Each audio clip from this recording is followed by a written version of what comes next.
नमस्कार, मी महाराष्ट्राचा हेअरस्टायलिस्ट तुमचा लाडका तुषार चव्हाण. पेरिमीटर शेप हेअरकटमध्ये आपण जेव्हा हेअरकट करतो त्या हेअरकटला एक आउटर लाईन असते आणि ती लाईन आपल्या लेंथवर डिपेंड असते. लेंथ आपण त्याला म्हणतो. हा पेरिमीटर शेप कसा करायचा, ह्या पेरिमीटर शेपमध्ये कुठले प्रकार आहेत ते मी तुम्हाला आज दाखवणार आहे. ह्या पेरिमीटर शेपमध्ये स्ट्रेट लाईन येते, यू येतो आणि व्ही येतो. बऱ्याच वेळेला आपल्याला हे करत असताना लक्षात येत नाही की आपण काय करायला पाहिजे, कुठल्या प्रकारचा गाईड आपण घेतला पाहिजे, कुठे ट्रॅव्हल करायचं आहे आणि कुठे स्टेशनरी गाईडचा उपयोग करायचा आहे. ह्या सगळ्याचा अभ्यास, ह्या सगळ्याची माहिती तुम्हाला मी माझ्या या पेरिमीटर शेप या एपिसोडमधून तुम्हाला दाखवणार आहे. ह्या पेरिमीटर शेपमध्ये पहिला कट येतो तो वन लेंथ, जिथे सगळे केस एका लेवलने कट केले जातात. मग त्यासाठी कशा पद्धतीने काम करायचं, कशा पद्धतीचे सेक्शन्स आणि गाईडचा उपयोग करायचा, हे सगळं माझ्या ह्या एपिसोडमध्ये तुम्हाला बघायला मिळणार आहे. सो हा एपिसोड मिस करू नका, बघत राहा. मी तुम्हाला दाखवतो आहे perimeter shape one length. So मित्रांनो आणि मैत्रिणींनो, आपण ज्या वेळेला हेअरकट करतो तो हेअरकट करताना सर्वात पहिलं आपण करतो की हेअर वॉश शॅम्पू आणि कंडिशनर दोन्ही करतो. का करतो? कारण आपल्याला हेअर हायजीन लागतात, हे केसांचे मुवमेंट्स समजावे लागतात आणि त्यानुसार आपण हेअरकट करायला घेतो. हेअर वॉश केल्यानंतर आपण हेअरकट करतो त्यावेळेला केस सगळीकडे वेट असायला हवेत, की कुठेही सुके आणि कुठेही ओले नसावेत. त्यानंतर नॉट्स असतील तर ते नॉट्स व्यवस्थित निघण्यासाठी आपल्याला वापरायचं आहे सिरम. ते कुठल्याही कंपनीचं असू दे, आपल्याला ते सिरम वापरायचं आहे, जेणेकरून केसांमध्ये थोडंसं सिल्कनेस तयार होतो, आपल्याला थोडंसं मॉइश्चर मिळतं आणि नॉट्स काढायला, टँगल काढायला आपल्याला मदत होते. त्यामुळे आपण वापरतोय सिरम.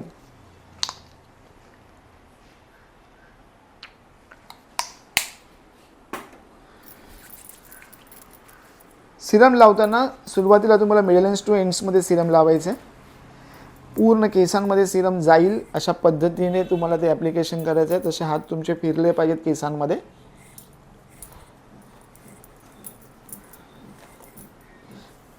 अँड दॅन जे थोडंसं उरलं आहे टॉप ऑफ द हेडला लावा, वरती लावा, सरफेसला लावा.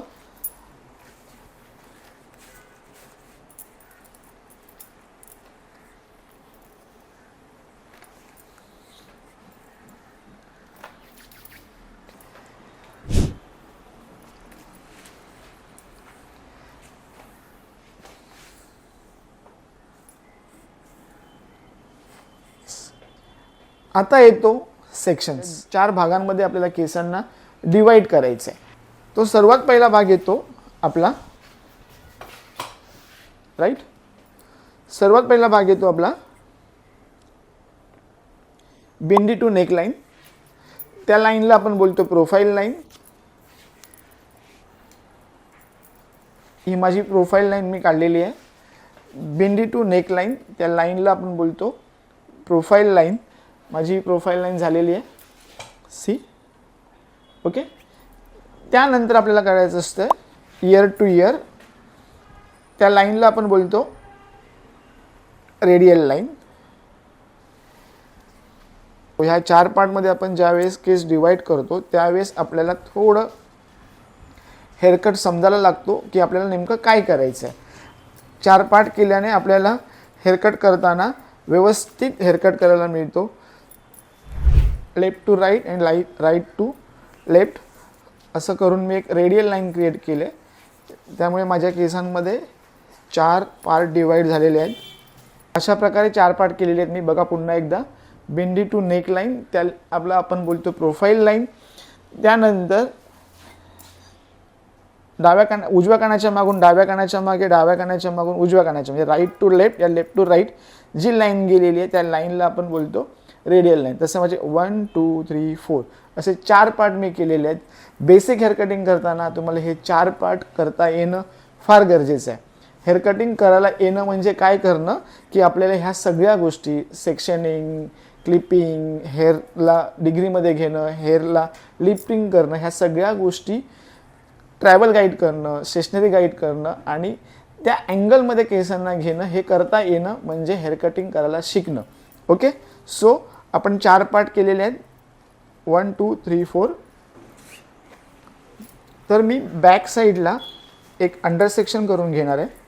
अंडरसेक्शन ह्यासाठी करायचं आहे कारण ज्यावेळेस तुम्ही हेअरकट करता त्यावेळेला गाईडलाईन फॉलो करण्यासाठी आणि तो शार्प आणि नीट अँड क्लीन होण्यासाठी वन लेंथमध्ये शक्यतो ज्यावेळेस तुम्ही पेरिमीटर शेप कट करता, पेरिमीटर शेप म्हणजे काय, outer line of the haircut. हेअरकटची एक आउटर लाईन असते, त्या आउटर लाईनवर ठरतं की तुमच्या हेअरकट कुठल्या शेपमध्ये जाणार आहे. ओके, कुठल्या शेपमध्ये तुम्ही हेअरकट करणार आहात. त्यातला पहिली आउटर लाईन आहे आपल्याकडे वन लेंथ. हा वन लेंथ करताना आपल्याला एक अंडरसेक्शन्स करायचं आहे, जसा मी आता केलेला आहे अंडरसेक्शन्स केल्याने काय होतं, तुमचा हेअरकट तुम्हाला नीट आणि क्लीन करायला मिळतो, गाईड तुम्हाला नीट कळतो आणि तुमची डिग्री म्हणजे आपण जेव्हास पेरिमीटर शेप कट करतो त्यावेळेला आपण 0 डिग्रीला फॉलो करतो. 0 डिग्री फॉलो करत असताना मोस्ट ऑफ द टाईम तुमचा कटिंग बॅलन्स खूप महत्त्वाचा असतो. कटिंगचा जो बॅलन्स आहे, तुमची बॉडी पोझिशन जी आहे आणि लाईनची हेड पोझिशन ही तेवढीच महत्त्वाची आहे. थोडंसं 45 डिग्री अँगलमध्ये हेड शेपला, क्लायंटच्या मानेला थोडंसं खाली टिन करायचं आहे. लेंथ, ज्यावेळेस आपण लेंथमध्ये काम करतो, लेंथ हेअरकट करतो, त्यावेळेस 2 गोष्टी लक्षात घ्यायच्या की लेंथ क्लायंटला सांगूनच कट करायची. कितीही असेल, कितीही क्लायंट तुमच्या ओळखीचं असेल, नवीन असेल, जोपर्यंत क्लायंटने जरी तुम्हाला सांगितलं की तुम्ही जशी पाहिजे त्या लेंथमध्ये काम करा, तरीसुद्धा आपण ती लेंथ क्लायंटला दाखवूनच कट करायची की मी किती लेंथ कट करतो आहे. कारण लेंथ हा एक महाराष्ट्रीयन क्लायंटचा, इंडियन क्लायंटच्या इमोशनचा पार्ट असतो. त्यामुळे थोडंसं लेंथवरती काम करताना क्लायंटला विश्वासात घेऊनच काम करायचं. सो मी माझ्या क्लायंटला लेंथ दाखवली आहे, मगाशीही दाखवले आणि आताही दाखवतो आहे, राईट. मी एवढी लेंथ कट करणार हे तिला मी दाखवलं आहे. थोडं आगे घेऊन येस.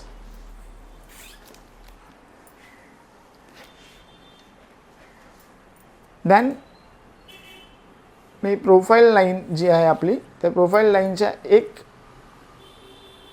सेंटीमीटर लेफ्टला आणि 1 सेंटीमीटर राईटला अशा 2 व्हर्टिकल लाईन केलेल्या आहेत. त्या 2 व्हर्टिकल लाईनमुळे मला भेटलेलं एक व्हर्टिकल सेक्शन.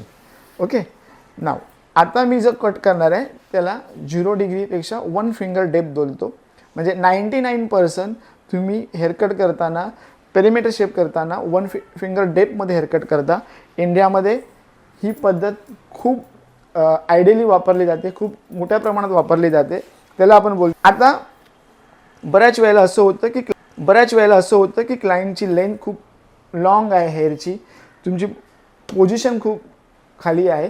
अशा वेळेला आपल्या बॉडीला त्रास न देता किंवा आपली बॉडी बॅलन्स कुठेही चेंज न करता, कुठल्याही वेगळ्या प्रकारात उभं न राहता, ह्यामध्ये क्लायंटला एकतर अप करा किंवा तुम्ही चेअरवर बसा. 2 गोष्टी होतील. ओके, आता ह्याच्यामध्ये माझ्याकडे मला एवढी लेंथ कट करायची आहे, पण ही जी पोझिशन आहे माझी क्लायंट आणि चेअरच्या मधली जी पोझिशन आहे ती अजूनही मला ज्या लेवलला जायचं आहे, ज्या पद्धतीत जायचं आहे त्या पद्धतीत मला मिळत नाही आहे, किंवा तिथे ती प्रॉपर होत नाही आहे. तर मी काय करणार आहे, थोडंसं क्लायंटला थोडंसं टॉप ऑफ द चेअर पे जाऊ. हां, येस. ओके, ह्या पोझिशनला मी क्लायंटला बसवलेलं आहे. मी काय केलं, चेअरच्या टॉपला क्लायंटला बसवलं आहे थोडंसं. ओके, दॅन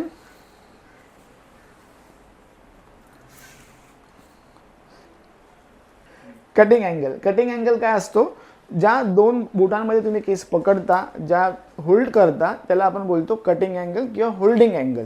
ह्या 2 बोटांमध्ये तुम्ही केस पकडताय, ह्या 2 बोटांमध्ये तुम्ही ते सेक्शन पकडलंय, ज्या पद्धतीत पकडलंय त्या पद्धतीमध्ये, ज्या डायरेक्शनला पकडलंय त्या डायरेक्शनने तुमच्या कटचा शेप क्रिएट होणार आहे.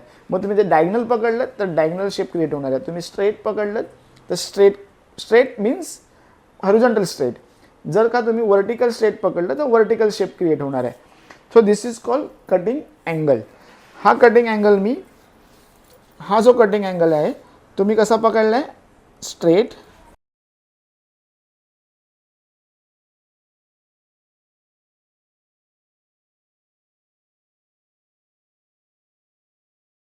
Cut cut cut cut cut,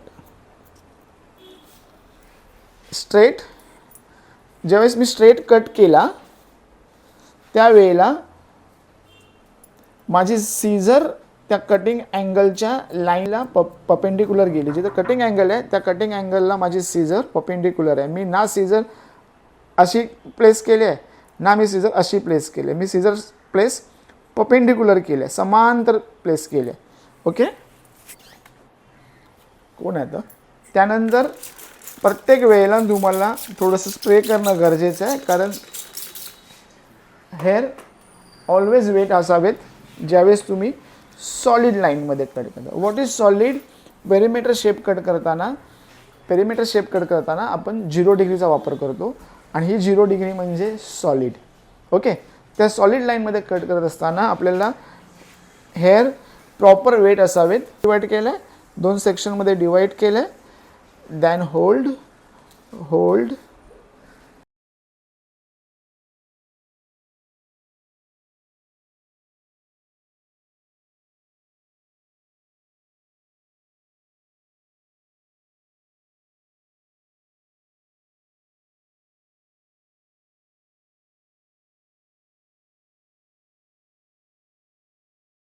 section by section follow करत असताना एक लक्षात घ्या, लेफ्ट आणि राईट सेक्शन्स तुम्हाला ओपन करायचे आहेत. एकदम पूर्ण सेक्शन घ्यायचं नाही, जसं आता मी घेतोय. गाईड तुम्हाला दिसला पाहिजे त्या पद्धतीने तुम्ही सेक्शन कॅरी करणार आहात.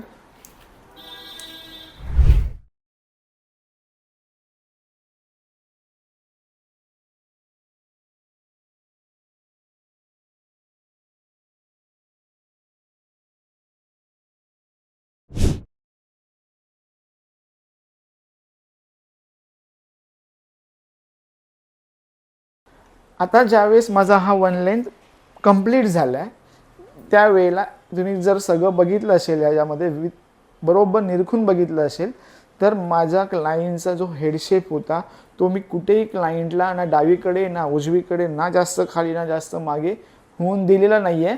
तो त्याच स्टॅच्यू पोझिशनमध्ये मी ठेवलेला आहे.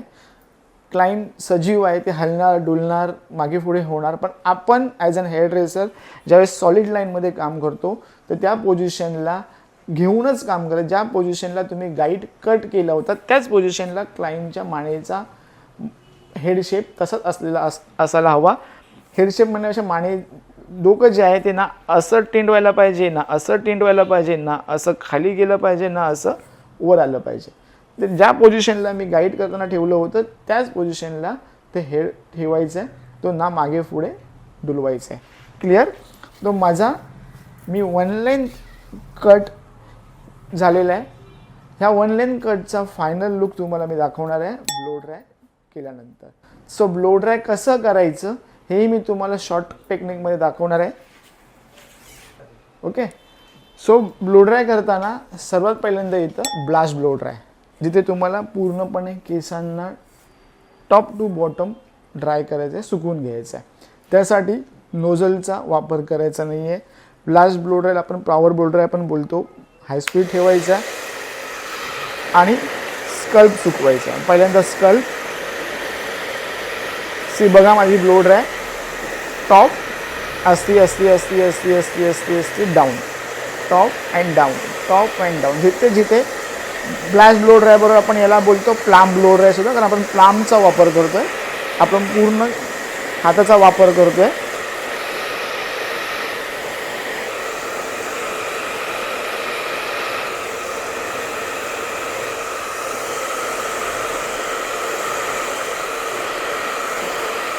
पुन्हा ब्लो ड्राय करताना मी जे सेक्शन्स केलेत त्या सेक्शन्सला मी जास्त टाईट बांधलेलं नाही आहे, टाईट पिन केलेलं नाही आहे, कारण मला स्ट्रेट ब्लो ड्राय करायचे. ज्यावेळेस मी याला टाईट करतो, जसं मी सेक्शन्स कटिंग करताना केलेले असे तसे न करता मी फक्त आणि जस्ट ट्विस्ट करतो आहे आणि त्याला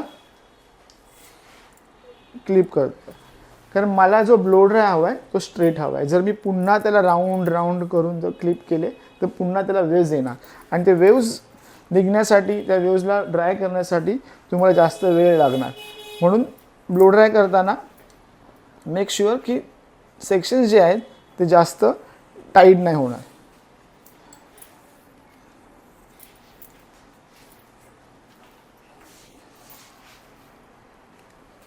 ब्लो ड्राय करताना ब्लो ड्रायचं हँडलिंगसुद्धा आपल्याला जमलं पाहिजे. बघा, मी माझ्या लेफ्ट हँडमध्ये ब्रश पकडलेला आहे, राईट हँडमध्ये ह्या 2 अंगठा आणि पहिलं बोट त्याच्यामध्ये मी ब्लो ड्राय लॉक केलेली आहे.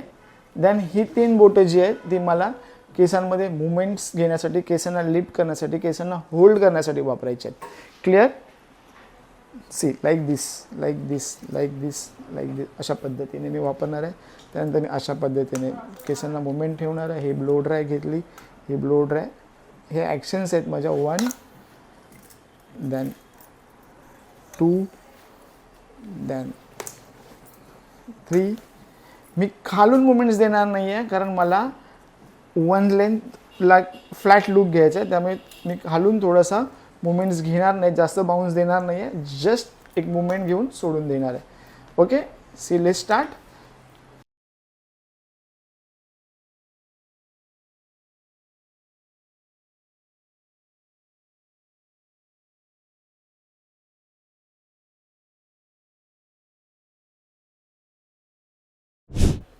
सो मी तुम्हाला step by step 1 length perimeter shape कसा कट करायचा दाखवला होता आणि ब्लो ड्राय पण कसं करायचं त्यासाठी तेही दाखवलं होतं. तर आपण बघणार आहोत त्याचा फायनल लुक. ओके, हा 1 finger depth perimeter shape cut आहे 1 लेंथ. तो असाच थोडासा हलका झिगझॅग दिसणार कारण आपण सॉलिड 0 डिग्री नाही केले, 1 फिंगर डेप्थ केले. So this is a final look.